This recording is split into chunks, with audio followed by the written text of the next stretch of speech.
السلام علیکم معزز ناظرین، بسم اللہ الرحمن الرحیم۔ حضرت عمر بن خطاب رضی اللہ تعالی عنہ اور ایک جادوگر کا واقعہ۔ اسلام قبول کرنے سے کئی سال پہلے حضرت عمر بن خطاب رضی اللہ تعالی عنہ ایک دفعہ تجارتی قافلے کے ساتھ مال لے کر شام گئے۔ قافلے میں قریش کے کئی اور بڑے سردار بھی شامل تھے۔ یہ قافلہ شام کے سب سے بڑے شہر دمشق گیا اور وہاں اپنا مال بیچ کر مکہ واپس روانہ ہوا۔ تھوڑا فاصلہ طے کرنے پر حضرت عمر رضی اللہ تعالی عنہ کو یاد آیا کہ ان کی ایک رشتہ دار خاتون نے انہیں کچھ سونا دیا تھا کہ اسے بیچ کر اس کے لیے کچھ کپڑے وغیرہ لیتے آئیں۔ انہوں نے اپنے قافلے کے ساتھیوں سے کہا کہ فلاں عورت کا کام کرنے واپس دمشق جا رہا ہوں، کوشش کروں گا کہ یہ کام کر کے جلدی واپس آ جاؤں۔ حضرت عمر دمشق واپس گئے تو بازار بند ہو چکے تھے۔ مجبوراً وہ ایک مسافر خانے میں ٹھہرے اور سو گئے۔ تھوڑی دیر کے بعد اللہ کے ایک بندہ مسافر خانے میں آیا۔ اس نے حضرت عمر کو جگایا اور اپنے ساتھ اپنے گھر لے آیا۔ یہ بات واضح نہیں تھی کہ وہ شخص حضرت عمر کو پہلے سے جانتا تھا یا ان کے والد خطاب سے ان کی واقفیت تھی۔ انہوں نے حضرت عمر کی بڑی خاطر و مدارت کی۔ کھانا کھا کر وہ تو سو گئے اور ان کا میزبان رات بھر عبادت کرتا رہا۔ صبح کو حضرت عمر بیدار ہوئے تو ان کے میزبان نے کہا کہ اکیلے بازار مت جانا، بازار میں لٹیرے اکثر مسافروں کو لوٹتے رہتے ہیں، میرے ساتھ چلے جانا۔ یہ کہہ کر وہ سو گیا کیونکہ رات بھر جاگتا رہا۔ حضرت عمر نے اسے جگانا مناسب نہیں سمجھا اور اکیلے ہی بازار چلے گئے۔ ابھی بازار کھلے بھی نہیں تھے، وہ بازار کھلنے کا انتظار کرنے لگے۔ کچھ دیر کے بعد ایک عیسائی پادری اپنے نوکروں کے ساتھ آیا اور حضرت عمر کی طرف اشارہ کر کے اپنے نوکروں کو حکم دیا کہ اس شخص کو پکڑ لو، یہ گرجے کا کام بہت اچھی طرح سے کر لے گا۔ اس زمانے میں حضرت عمر بڑے تنومند پہلوان تھے۔ پادری کے نوکروں نے ان کو پکڑ لیا اور ایک پرانے گرجے میں لے گئے۔ پادری نے ان کو ایک ہتھوڑا دیا اور ان کو گرجے کی ایک دیوار توڑنے پر لگا دیا۔ ایسا معلوم ہوتا تھا کہ وہ اس جگہ پر ایک نیا گرجا بنانا چاہتے تھے۔ حضرت عمر دن بھر کام کرتے رہے۔ کہیں شام کو جا کر چھٹی ملی، وہ تھکے ہارے واپس مسافر خانے میں آ کر بیٹھ گئے۔ پہلے ہی دن ایک نیک آدمی پھر آیا اور پھر اس نے پوچھا کہ آپ کدھر چلے گئے تھے؟ حضرت عمر نے اسے سارا قصہ بتایا۔ وہ شخص آج بھی ان کو اپنے گھر لے گیا اور ان کی بڑی خاطر و مدارت کی اور انہیں تاکید کی کہ کل بازار جاتے وقت مجھے ساتھ لیتے جانا۔ اس کے بعد وہ عبادت میں مشغول ہو گیا اور حضرت عمر سو گئے۔ دوسرے دن حضرت عمر بیدار ہوئے تو اپنے نیک میزبان کو سوتے پایا۔ انہوں نے اب کی بار اس کو جگانا مناسب نہیں سمجھا اور اکیلے ہی بازار چلے گئے۔ اتفاق سے پھر وہی پادری اپنے نوکروں کے ساتھ آیا اور حضرت عمر کو پکڑ کر ساتھ لے گیا۔ ان کو غصہ تو بہت آیا، لیکن کیا کرتے، غیر ملک میں وہ اکیلے تھے اور کوئی ہتھیار بھی پاس نہیں تھا۔ دوسری طرف پادری کے ساتھ 7-8 نوکر تھے اور وہ سب ہتھیار باندھے تھے۔ پہلے دن کی طرح ہی حضرت عمر ہتھوڑے کے ساتھ گرجے کی دیوار توڑتے رہے۔ جب دھوپ تیز ہوئی تو پادری اور اس کے نوکر انہیں کام میں مشغول دیکھ کر چلے گئے اور حضرت عمر دیوار کے سائے میں دم لینے کے لیے بیٹھ گئے۔ اتنے میں وہ پادری گھوڑے پر سوار چھپکے سے آیا اور حضرت عمر کے سر پہ ضرب لگائی اور کہا کہ ہم سب گھر گئے تو تو نے کام ہی چھوڑ دیا۔ اب حضرت عمر کی صبر کی تاب ہی نہ رہی۔ انہوں نے ادھر ادھر نظر دوڑائی، ہر طرف سناٹا تھا۔ انہوں نے پادری کو گھوڑے سے نیچے کر لیا اور اس کے سر ہتھوڑے پر ہتھوڑا مارنا شروع کر دیا۔ وہ بہت چیخا چلایا لیکن اس کی مدد کے لیے کوئی نہیں پہنچا۔ حضرت عمر نے ٹوٹی ہوئی دیوار کا ایک بھاری ٹکڑا اٹھا کر اس کے سر پہ دے مارا، وہ پہلے ہی زخمی تھا، اب اس نے دم دے دیا۔ اس کو مرتے دیکھ کر حضرت عمر تیزی سے بھاگ کھڑے ہوئے اور جس راستے سے دمشق آئے تھے وہ راستہ چھوڑ کر ایک دوسرے راستے پر چل پڑے۔ شہر سے کافی دور انہیں ایک کھچر پر سوار رومی ملا جو روم سے تعلق رکھتا تھا۔ وہ ان کے ساتھ چلنے لگا، وہ کچھ باتیں کرنے لگا، لیکن نہ حضرت عمر ان کی زبان سمجھتے تھے اور نہ وہ ان کی زبان سمجھتا تھا۔ اس نے یکا یک اپنی تلوار پر ہاتھ ڈالا۔ حضرت عمر سمجھ گئے کہ وہ ان پر وار کرنا چاہتا ہے۔ انہوں نے فوراً ہی کھچر سے اسے کھینچ لیا اور اس سے تلوار چھین کر ایک ہی وار میں اس کا کام تمام کر دیا۔ پھر آپ کھچر پہ سوار ہو کر آگے چلے۔ اس کے بعد کیا ہوا سارا حوال خود حضرت عمر نے اس طرح بیان کیا ہے کہ اس جگہ سے روانہ ہو کر میں ایک گرجے میں پہنچا جہاں عیسائیوں کی ایک جماعت رہتی تھی۔ میں ایک گرجے کے اندر داخل ہوا تو گرجے میں رہنے والے سب لوگ میرے ارد گرد جمع ہو گئے اور مجھ سے میرے حالات کے بارے میں پوچھنے لگے۔ پھر وہ اپنے پادری کے پاس مجھے لے گئے۔ پادری مجھے نہایت غور سے دیکھنے لگا اور اس کے بعد کہنے لگا کہ ایسا معلوم ہوتا ہے کہ تمہیں کسی چیز کا خوف ہے۔ میں نے کہا کہ تم نے کیسے اندازہ لگایا کہ مجھے کسی چیز کا خوف ہے؟ اس نے میرے سوال کو ٹال دیا اور کہا کہ آپ جب تک چاہیں یہاں ٹھہرے، آپ کو یہاں کسی قسم کا کوئی خطرہ نہیں، آپ ہماری حفاظت میں ہیں۔ پھر اس پادری نے مجھے اپنے گھر میں مہمان کی طرح رکھا اور میری نہایت ہی خاطر و مدارت کی اور پھر پوچھا کہ آپ کون ہیں؟ میں نے اسے بتایا کہ میں مکے کا رہنے والا ہوں اور قبیلہ قریش سے تعلق رکھتا ہوں۔ تجارتی قافلے کے ساتھ شام آیا تھا۔ تجارت کا مال بیچنے کے بعد ایک ضروری کام کے لیے مجھے اپنے قافلے سے جدا ہو کر واپس دمشق جانا پڑا۔ اب میں اپنے وطن واپس جا رہا ہوں اور راستہ بھٹک کر یہاں آ نکلا ہوں۔ پادری مجھے غور سے دیکھتا رہا اور بار بار طرح طرح کے سوال کرتا رہا۔ میں نے ان کے یہاں نہایت ہی آرام سے رات بسر کی۔ صبح کو آ کے پوچھا کہ آپ کا ارادہ یہاں ٹھہرنے کا ہے یا آگے جانے کا؟ میں نے کہا کہ اب میں آپ سے رخصت ہونا چاہوں گا۔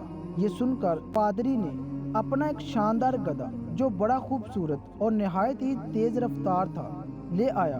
اس گدھے کی پیٹھ پر کھانے کی مزیدار چیزیں اور قیمتی تحفے بڑے ہوئے تھے اور پھر کہنے لگا کہ آپ اس گدھے پر سوار ہو جائیں اور چل پڑیں۔ راستے میں آپ کا گزر کسی عیسائی مکان کے پاس سے گزرے گا تو وہ آپ کو اس گدھے پر سوار دیکھ کر آپ کی بے حد تعظیم کرے گا اور آپ کی خاطر و مدارت میں کوئی کسر نہیں چھوڑے گا۔ یہ کہہ کر پادری نے میرا ہاتھ پکڑا اور تنہائی میں لے جا کر کہنے لگا کہ اے عمر، آپ پر میرا حق واجب ہو گیا۔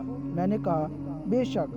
اس نے کہا آپ کا تعلق ایک معزز قوم سے ہے، میری آپ سے ایک غرض ہے۔ میں نے کہا کہ آپ بیان کر دیں، لیکن حیرت کی بات ہے کہ آپ جیسا بڑا آدمی مجھ جیسے پریشان حال مسافر سے کوئی غرض کیسے رکھ سکتا ہے؟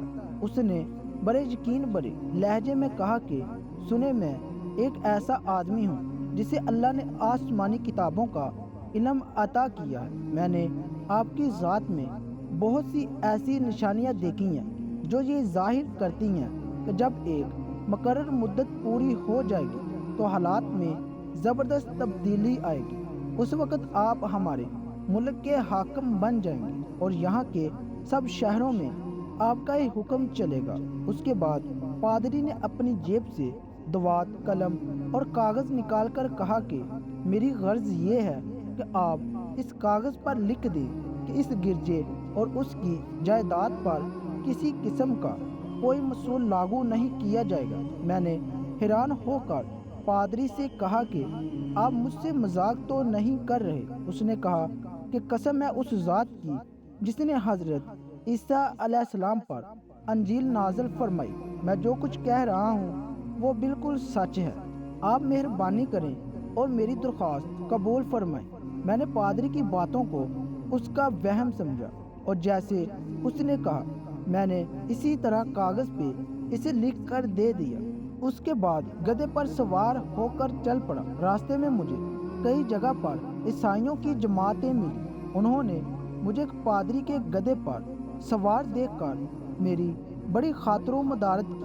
میں اسی طرح جگہ جگہ عیسائیوں کا مہمان بنتا تبوک تک پہنچ گیا۔ اللہ کی شان، جس تجارتی قافلے کے ساتھ میں گیا تھا وہ کافی دیر میرا انتظار کرنے کے بعد اس جگہ سے چل پڑا تھا جہاں میں نے اسے چھوڑا تھا، اور اب تبوک میں ایک کنویں کے قریب ڈیرا ڈالے ہوئے تھے۔ قافلے والے میرے ساتھی مجھے دیکھ کر میری طرف دوڑ پڑے اور مجھ سے مل کر بہت خوش ہوئے اور کہنے لگے کہ ابن خطاب، ہم لوگ تمہارا انتظار کرتے کرتے بالکل مایوس ہو گئے، تو ہم نے اس مکان کو کچھ کر دیا جہاں سے تم واپس دمشق گئے، مگر تمہارے بارے میں ہم سخت پریشان تھے۔ یہ تو بتاؤ کہ اتنے دن تم کہاں رہے؟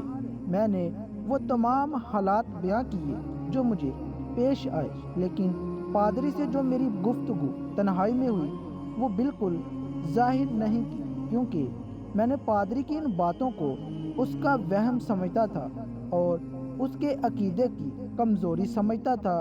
قریش کے ایک سردار ابو سفیان بھی اس قافلے میں شامل تھے۔ انہوں نے مجھے اس شاندار گدھے پر سوار دیکھ کر کہا، ارے تم لوگ اس نوجوان کی خوش نصیبی تو دیکھو، اسے کسی ایسے میدان میں چھوڑ دیا جائے جہاں نہ پانی ہو نہ سبزہ، پھر بھی اسے رزق مل جائے گا۔ پادری نے رخصت کرتے وقت مجھ سے کہا تھا کہ جب میں اپنے ساتھیوں کے پاس پہنچ جاؤں اور گدھے کی ضرورت نہ رہے تو اس کی رسی کو مضبوطی سے باندھ کر گدھے کو اسی جگہ پر چھوڑ دینا، لہٰذا میں نے ایسے ہی کیا۔ یہ دیکھ کر ابو سفیان نے کہا کہ ارے یہ تم نے کیا کر دیا؟ گدھے کو ایسی جگہ پہ چھوڑ دیا جہاں پہ چور چکے اور درندے اکثر گزرتے رہتے ہیں۔ میں نے کہا اس کے مالک نے مجھے ایسے ہی کرنے کی ہدایت کی تھی، وہ اس کی عادتوں سے زیادہ واقف ہے۔ اب وہ جگہ گدھے والے کنویں کے نام سے مشہور ہے۔ وہاں سے روانہ ہو کر ہمارا قافلہ مکہ پہنچا۔ میری اور پادری کے درمیان جو گفتگو ہوئی تھی وہ مجھے بھلائی نہ بھولتی تھی۔ پہلے تو کئی دن تک میں نے اسے اپنے دل میں ہی رکھا، پھر مجھ سے ضبط نہیں ہوا اور یہ راز میں نے اپنی رشتہ دار خاتون کے سامنے ظاہر کیا جس نے مجھے سونا دیا تھا۔ وہ بڑی عقل مند خاتون تھی۔ اس نے مجھ سے کہا کہ اے ابن خطاب، میں تمہارے بچپن سے ہی تم میں اچھی نشانیاں دیکھ رہی ہوں۔ جب تم بہت چھوٹے بچے تھے تو میں نے ایک دفعہ خواب میں دیکھا کہ تم لمبے ہوتے جا رہے ہو اور تمہارا قد اتنا لمبا ہو گیا ہے کہ اس نے آسمان کو چھو لیا ہے۔ یہ دیکھ کر میں نے خواب میں کہا کہ ارے یہ میرے بچے کی کیا حالت ہو گئی ہے۔ کسی نے کہا کہ یہ لڑکا دنیا اور آخرت میں بلائی پانے والا بنے گا۔ جاہلیت کے زمانے میں اس قسم کی باتوں کا مطلب میری سمجھ میں نہیں آتا تھا۔ مکہ میں ایک شخص اہل کتاب یعنی یہود و نصارہ میں سے تھا جو بہت گمنام تھا۔ عام لوگ تو اس سے واقف بھی نہیں تھے، لیکن قریش کے کچھ سردار اسے پہچانتے تھے اور اس کی بہت عزت کرتے تھے۔ ایک دن دوپہر کے وقت میں اس کے ہاں گیا اور اسے جا کر کہا کہ میں آپ سے چند باتیں کرنا چاہتا ہوں اور چاہتا ہوں کہ آپ ان کو اپنے دل میں ہی راز بنا کر رکھیں اور کسی کے سامنے ظاہر نہ کریں۔ اس نے ایسا کرنے کا وعدہ کیا تو میں نے اپنے سفر کے تمام واقعات اس کے سامنے بیان کر دیے اور اپنے رشتہ دار خاتون کے خواب کا بھی ذکر کیا۔ جب میں اپنی گفتگو ختم کر چکا اس نے کہا، اے ابن خطاب، جس کو تم نے موصولی کی معافی کا وعدہ لکھ کر دیا ہے وہ اس زمانے میں عیسائیوں کا سب سے بڑا عالم ہے۔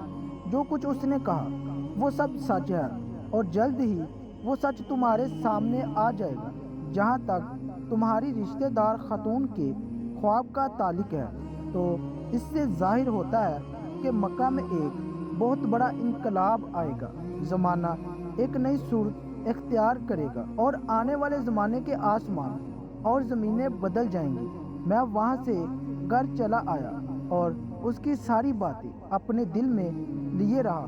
تھوڑی عرصے کے بعد قریش کی مجلسوں میں آپ صلی اللہ علیہ وآلہ وسلم کا ذکر ہونے لگا۔ یہ لوگ اس بات پر چڑھتے تھے کہ محمد صلی اللہ علیہ وآلہ وسلم اپنے آپ کو اللہ کا رسول کہتے ہیں، لوگوں کو بتوں کی پوجا کرنے سے منع کرتے ہیں اور ایک اللہ کو ماننے پر زور دیتے ہیں۔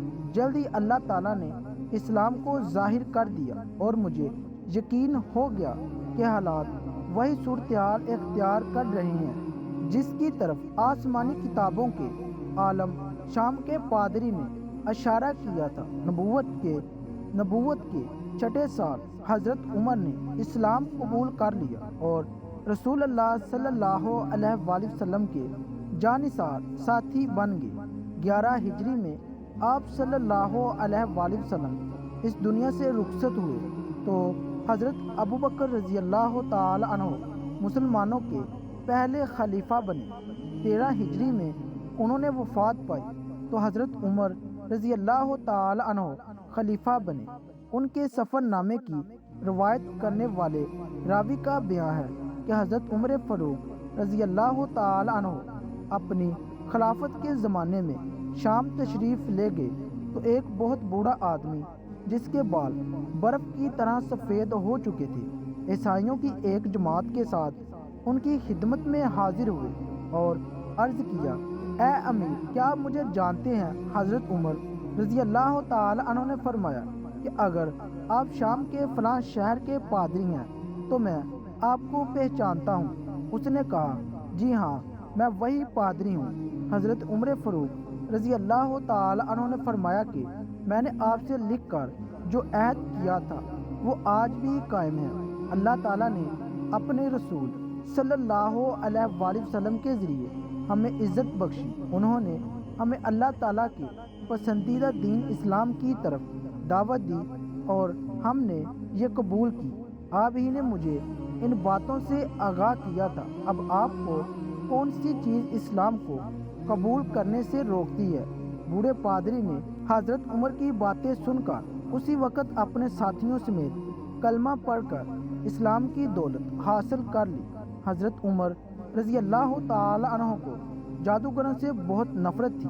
انہیں جہاں کہیں بھی پتہ چلے کہ وہاں کوئی جادوگر ہے تو حضرت عمر رضی اللہ تعالی عنہ انہیں قتل کرنے کا حکم دے دیتے تھے۔ حضرت عمر رضی اللہ تعالی عنہ کے دور میں ایک شخص تھا جو لوگوں کو بتایا کرتا تھا کہ تمہارے ہاتھ میں کتنی کینکریاں ہیں۔ وہ یہ ظاہر کرتا تھا کہ مجھے غیب کا علم ہے۔ ایک دفعہ حضرت عمر رضی اللہ تعالی عنہ نے اس جادوگر کو بلوایا اور اپنے سامنے بٹھا لیا۔ پھر آپ رضی اللہ تعالی عنہ نے اپنا ہاتھ پیچھے کیا اور اپنے ہاتھ میں کچھ کنکریاں اٹھا لیں۔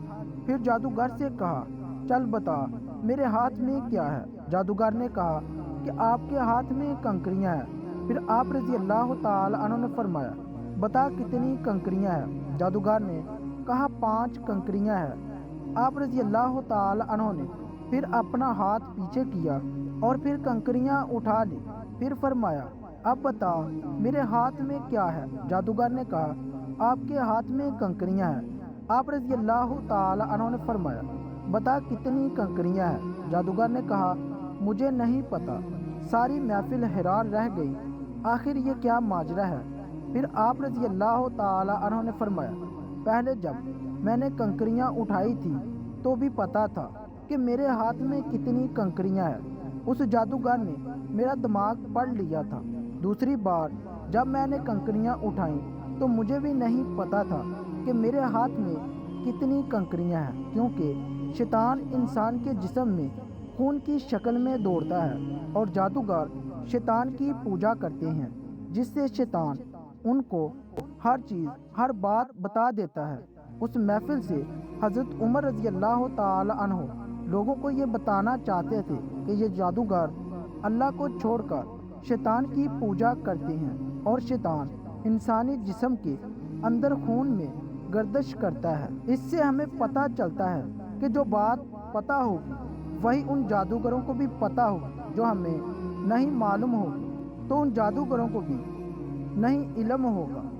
اللہ تعالی ہم سب کو قلب سلیم عطا فرمائے اور ہر قسم کے جادو ٹونے سے بچا کر قرآن و حدیث پہ چلنے کی توفیق عطا فرمائے، آمین۔